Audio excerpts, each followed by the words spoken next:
அரசியல் கொலைகளோ இந்த மாதிரி கொலைகள் வந்து அரசியல் ஆதாயத்தோட தான் செய்யப்படுதா? யாருக்கு அரசியல் ஆதாயம்? உலகிலேயே கடவுள் மறுப்பு இயக்கத்தை இங்கே தான் உண்டாக்கியிருக்கான். இதெல்லாம் திட்டமிட்டு இங்கிலாந்து பிரிட்டிஷ்காரன் இங்கே உண்டாக்கியிருக்கான். இது எல்லாமே பிரிட்டிஷ் தமிழ், இது எல்லாமே பிரிட்டிஷ்காரன் தமிழ். இங்கே பேசிய இனவாதம் எல்லாம் பிரிட்டிஷ் இனவாதம். இது வந்து கூறுக சாதியவாதம் எல்லாமே அவன் உருவாக்குறான்.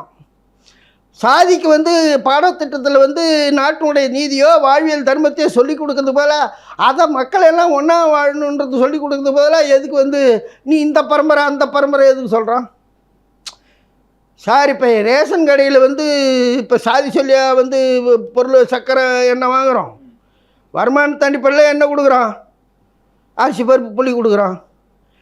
வருமானத்தின் அடிப்படையில் அவனுக்கு இடஒதுக்கீடு கொடு. அவனுடைய இது அதில் எவன் ஏழையோ அதிக கம்யூனிட்டி, இந்த கம்யூனிட்டிக்கு கம்மியாக பொருளாதாரம் இந்த கம்யூனிட்டி வந்து பொருளாதாரத்தை பின்தங்கி இருக்கு, அதனால் நான் கொடுக்குறேன் அப்படின்னு நீ சொல்கிற. அப்போ நீ பொருளாதாரத்தை அடிப்படையாக கொடுத்தா அந்த கம்யூனிட்டி மேலே வருவான்ல. அப்போ நீ அதை விட்டுட்டு ஏன் கம்யூனிட்டியாக தனியாக பிரித்து கொடுக்குற? அவன் சண்டை போட்டுக்கணும் தானே. அப்போ அதில் வசதி பெற்றவன் இப்போ பிரிய மாட்டான்ல. அப்போ வசதி பெற்றவன் மேலும் மேலும் அடைஞ்சிக்கிட்டே இருப்பான், அவன் சாதி சண்டை உண்டாகிட்டே இருப்பான்.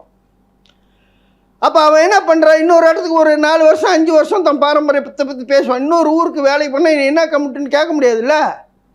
ஏன்னா கல்வி சான்றிதழ் இல்லை, சர்டிஃபிகேட்டில் வேலையில் பார்க்க மேலதிகாரி சாதி கம்யூனிட்டி சான்றை எடுத்து பார்க்க மாட்டான்ல.